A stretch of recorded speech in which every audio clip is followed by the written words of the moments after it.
is on now. All my brothers trying to get it for sure. Plus we young and we got no hope. All we know we trying to get it though. If I ever copy one man, I'ma cop a clip and a new Lambo. I'll free my cousins and my uncles. Know the system trying to take my info. Way I look at situations, it can either be triumph or trouble. Peep the game from all the OGs. Don't say nothing but I watch from afar. When you older, things don't make sense. Get that fan for me. Greetings, Macadine family. Camille Shabazz here of Macadine University. Hoping all is well with you and yours. Welcome to our courses. This one today is actually titled How to Eat to Die, Part 1. How to Eat to Die, Part 1. You can turn that off. And today I'm talking about wheat, because since 2015, when I denounced total belief in God and everything that comes with God, one of the things that I did not fully depart from was the dietary rules and laws that I received when I was a religious follower in the Nation of Islam.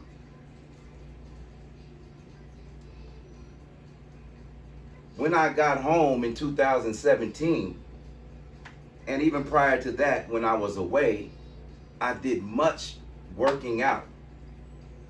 And if you look at the trail and the history of the Macadine since 2017, you will see me doing these tutorials on garlic, ginger, cloves, different teas, horny goat's weed, etc., etc. And what I could not figure out was why it was I could never lose my gut. Why it was I never, despite the fact that I was both working out at least 3 times a week, as well as doing major super supplementation, I still didn't have the energy level, I still didn't have the cognitive function, and I still didn't have the energy that I knew I was supposed to have, because I was doing the things that I thought was correct. So recently, because I've been really digging to find the optimum diet for men and for the human being, period. This has actually been my quest for at least the past 30 years.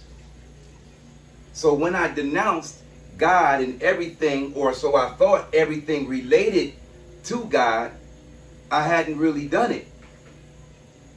And then it dawned on me that he who controls your food controls your mood, controls how you think and how you feel. So with that being said, fast forward to very recently, within the last month, actually since ayahuasca in December, I've been coming into new knowledges on health and diet and proper consumption of proper foods. And one of the things I found out, which is a common thread throughout all religions, as well as in the so-called health community, is that they're big on wheat products. Why the fullest teacher in the Nation of Islam, with all due respect, told his followers that from milk, wheat bread, and bean soup, that someone being fed on that diet from infancy could live to be 120 years old. And I really used to believe that. I believed that that diet, and consisting of wheat, which I thought was real bread, I really believed that that concept was true. So despite the fact that I left Thought I left mentally, I still hadn't left with my fork and plate. And that's where my problems began and continued until I looked up and I was 240 pounds. And my gut was hanging over my belt. I was going into a 4X. And it was just steadily getting worse as I'm trying to improve my diet. So I discovered, because I went and studied under some real scientists, and I discovered, as the white man's been saying for the last 20 years, about wheat having this ingredient in it called gluten. I didn't realize. I heard about gluten, but I thought since God said that wheat bread was good, that gluten was good, and that these crazy ass white health nuts didn't know what the hell they was talking about. But I later found out that I was wrong. For gluten is a poison that every human being, and I mean every human being is allergic to gluten. Gluten is a poison. And what's so deadly about gluten is that it contains these two partners within it called gliadin and the other one is glutenin. These are some deadly partners in crime. For these two right here, when they come out of the gluten, they shoot straight to our gut. And when it shoots to our gut, the gliadin and the glutenin, what it does is it causes our stomach to produce what they call zonulin. ZONULIN.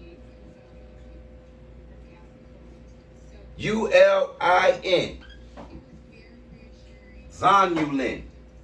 Now what this zonulin does, once the gliadin and the glutenin hits the gut and the gut produces this zonulin, then what's called lectins.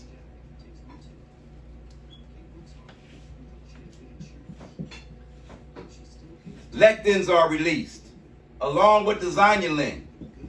And what they do is they drill holes.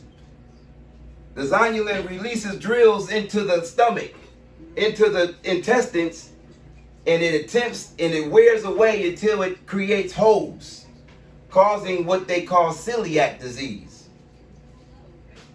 CELIAC. Celiac disease. Now this gluten affects everybody on some level, but on any level that it affects you on, it is destructive to your entire immune system.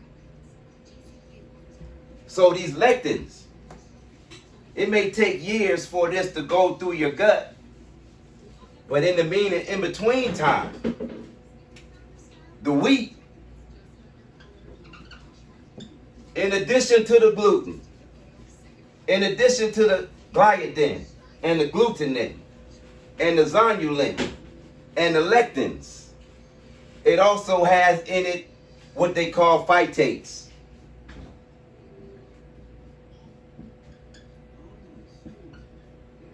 Now, if you notice in the word phytates, you have the sound of the word fight. Because in wheat and beans, which I'm going to go into beans in part 2, these phytates go into your gut, and not only do they block nutrition from going in, they chelate,